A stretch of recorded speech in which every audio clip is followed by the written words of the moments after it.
The 2020 Big Ten college football season was certainly filled with lots of disappointment, anger, intrigue, mostly negative things.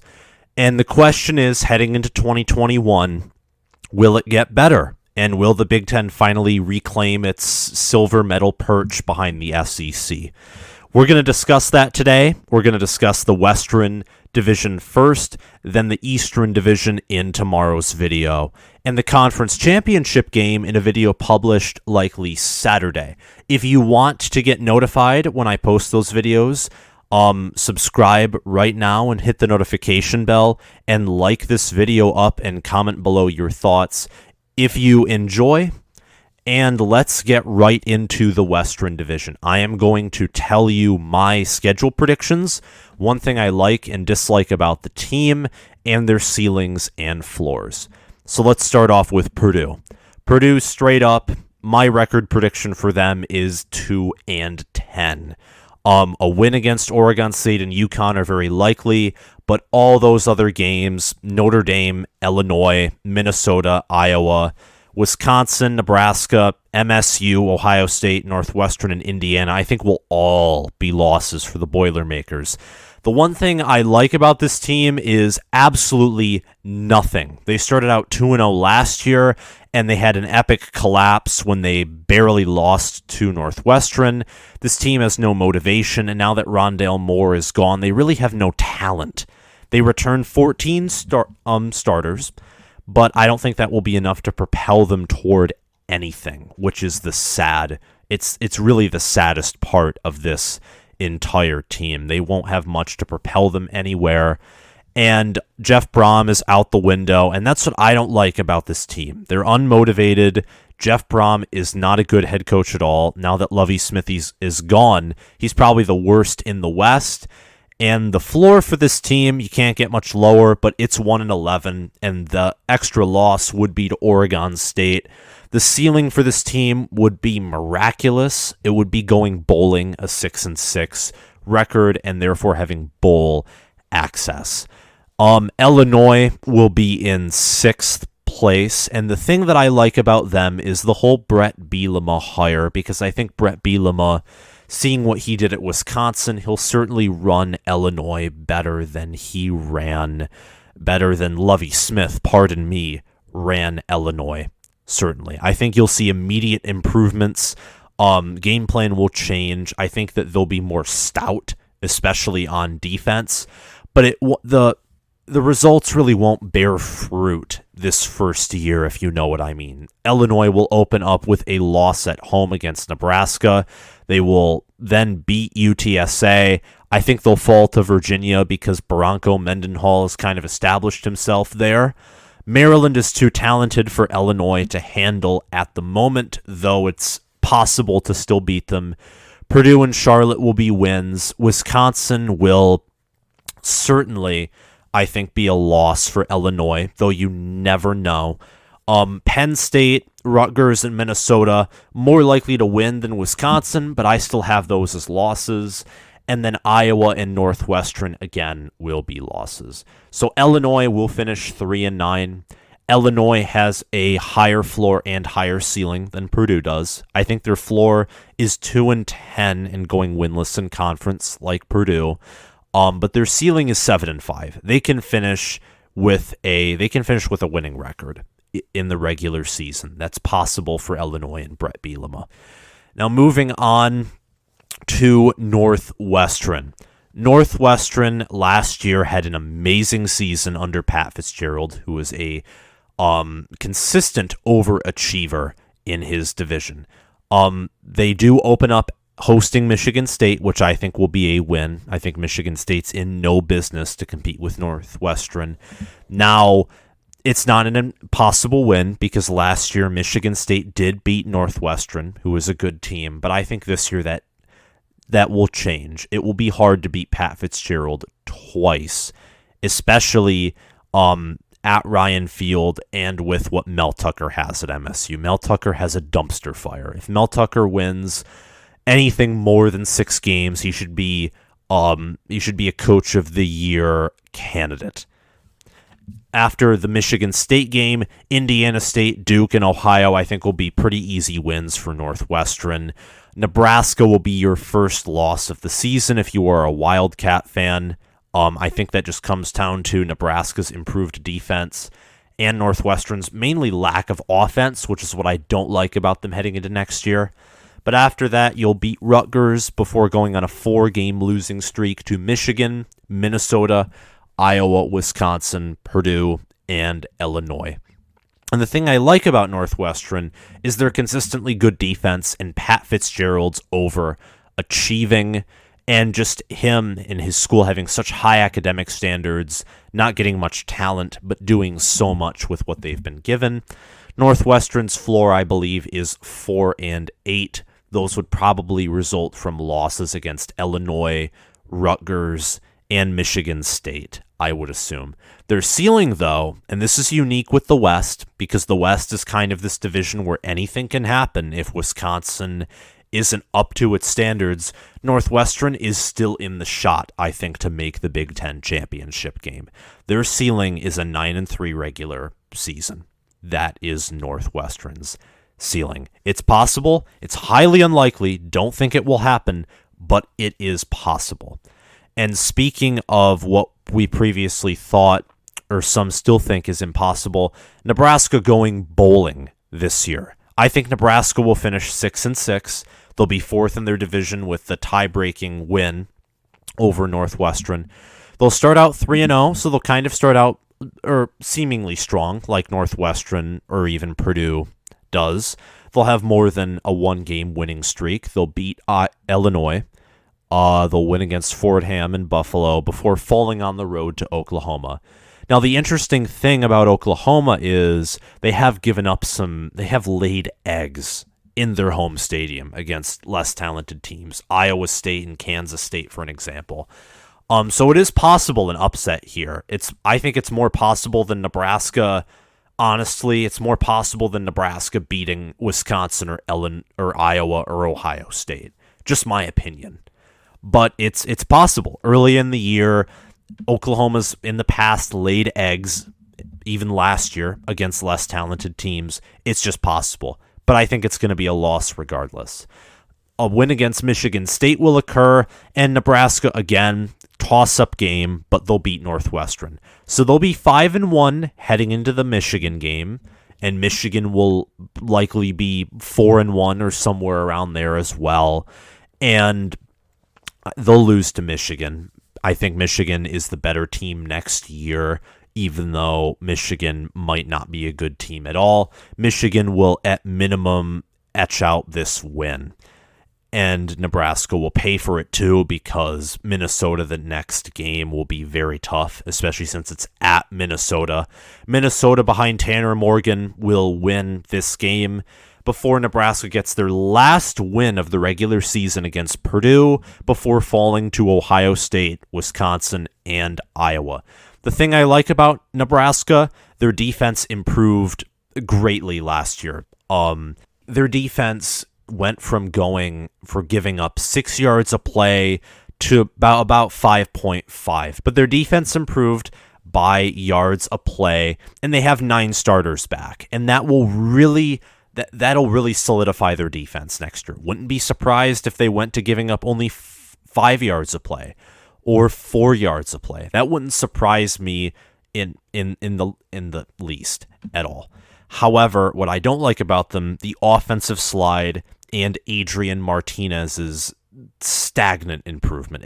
His improvement's non-existent. His best year statistically with most yards and touchdowns thrown was 2018. It's 2021. And if Nebraska wants to guaranteed go bowling, Adrian Martinez has to step up his game. And for what I like and don't like about Nebraska, they have a lower floor than Northwestern does. Their floor is 3-9. Their ceiling, I think, is 9-3 and a championship game appearance. You just never know, and with the improvements they have on defense, it's always possible if the West is this chaotic division. Now, moving on to the teams that I actually have ranked in my preseason top 25, and yes, I have 3 in the West. It's kind of crazy. Number 24, Minnesota. Now, Minnesota opens up at Ohio State. and this will be a talking point for a few seconds to a whole minute, but I think Minnesota gets the upset here. And I think that's because Ohio State's defense will be pretty new. They return less than half of their defensive production. They do return the line, but Mohamed Ibrahim is a really good running back. He's probably outside of Ohio State, or probably Ohio State's starting running back, because they're always good. He's probably the best running back in the Big Ten at the moment. So he'll provide a solid ground game. I think Tanner Morgan gets back to more of himself, and Minnesota's home field advantage is more than people want to admit it is. And that's it. Before any of you Ohio State fans get mad at me here, this is Ohio State's only loss. Ohio State cannot lose more than one game, and I just think that Ohio State has to lose this year or next year at least one conference game, and that's my bold prediction. Bold prediction, I don't have overwhelming evidence, but I think if Tanner Morgan steps up, PJ Fleck's a good coach, you got a solid ground game from Mohamed Ibrahim, and Minnesota does return 7 starters on defense as well. The only disadvantage is, of course, what we don't like about Minnesota is Rashad Bateman is gone, and Minnesota's defense allowed 7 yards per play. So if they want to beat Ohio State, they can't be allowing 7 yards of play. They can't. But after Ohio State, regardless of whether that's a win or a loss, I have that as a toss-up win. I think it'll be a tough game for Ohio State, even if it is a win for Ohio State. Miami, Ohio will be an easy win for Minnesota.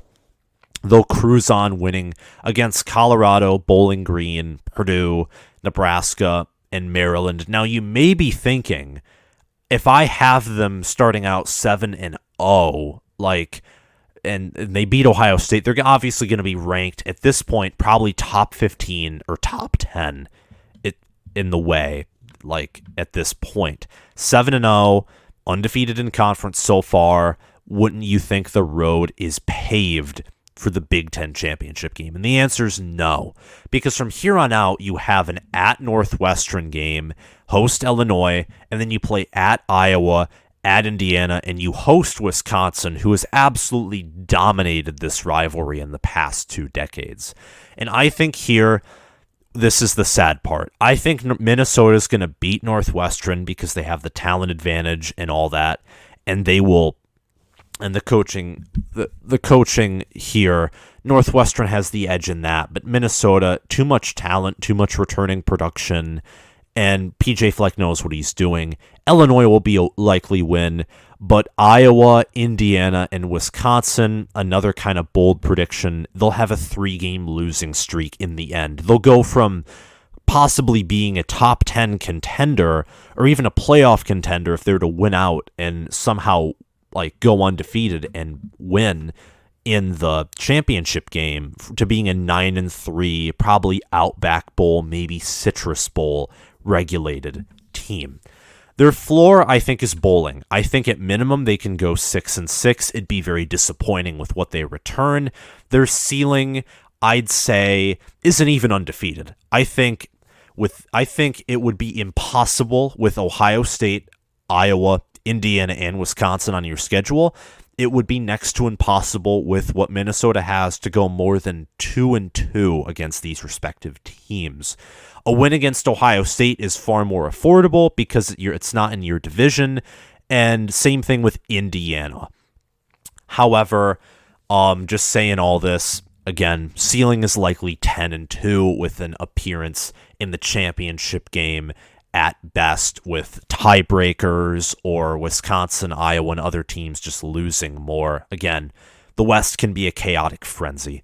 Now we're getting to top 10 teams. We jumped from number 24, and we're jumping all the way to number 9 Iowa. And we're talking more about these teams as we're moving up, because these are the teams that can actually contend and have a much wider variety of disappointing us or really not disappointing us and going above and beyond.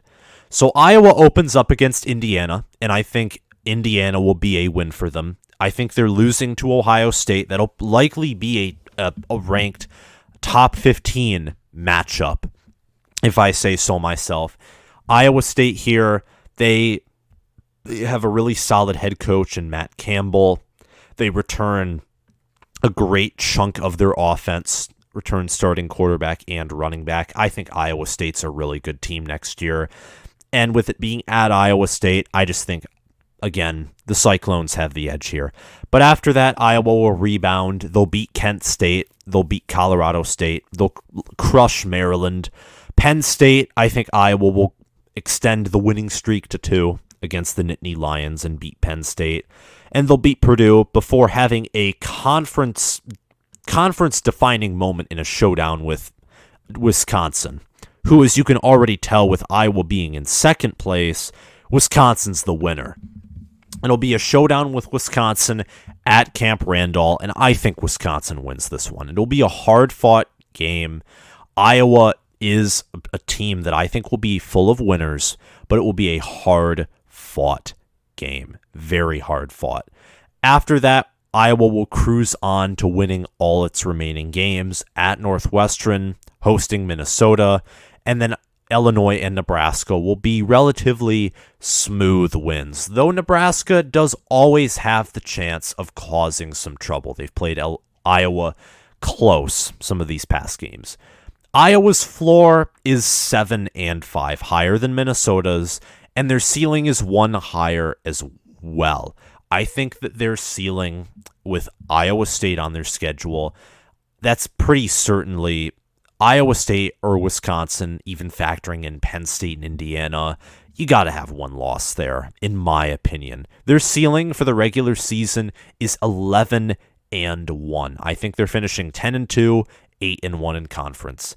And now what you got here is the big team of them all. You got the Wisconsin Badgers, who are number 8 after my number 9 Hawkeyes. They are number 8 in my rankings. They start out against Penn State, hosting them. I think that will be a bludgeoning in favor of Wisconsin, though Penn State does always have the chance of bouncing back next year, so that could still pan out to be a loss for Wisconsin.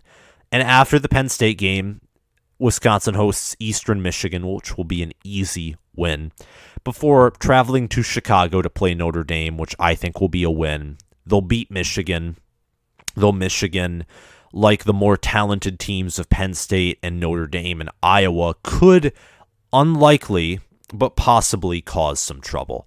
And then after that, Wisconsin plays Illinois, Army, and Purdue. They'll be undefeated there before showing up against Iowa and beating them. And as you guessed it, I have Wisconsin going undefeated at Rutgers, hosting Northwestern, hosting Nebraska, at Minnesota. This is what I think should happen and what I think will happen ultimately. And Wisconsin will be first. They'll be 12-0. Wisconsin's floor this year, I think, is 8-4. They do have a pretty relaxing schedule, in all honesty. And their ceiling, I mean, they are kind of at their ceiling, but their ceiling is winning. Give you a hint here. Their ceiling is winning the Big Ten championship game against whoever they face, which you can probably already guess who they will likely face, but just in case you're a little doubtful and think I'm crazy, I'm going to save that for the next video. Those are my 2021 Big Ten West Division predictions. And before I forget, the one thing I like about Wisconsin, and we'll talk a little bit more about Iowa too, is what I like about Wisconsin is they return tons of starters. Paul Chryst is their coach, and I'm a big fan of him. Their defense was solid last year despite being gifted with an atrocious offense. And I think Graham Mertz will step up a little bit. I don't think he'll be the blue chip quarterback many thought he was going to be, but I think he'll be the best quarterback that Paul Chryst has had. In Iowa, they returned their quarterback. Kirk Ferentz has had 2 years where he's finished in the top 20, and he's a combined 16-5 over the last 2 years, from 2019 and 2020, and I think he'll continue to do that and continue to build. Petrus just needs to step up, kind of like Graham Mertz. That's the issue with these two teams. Can their quarterbacks produce? But those are my 2021 Big Ten predictions. Again, as I mentioned in the earlier part of the video, if you liked these, and if you want to see more, and if you liked the content, like and subscribe and hit the notification bell for more. Again, the Big Ten East video is going to be releasing tomorrow. Thank you for watching, and I will see you guys around.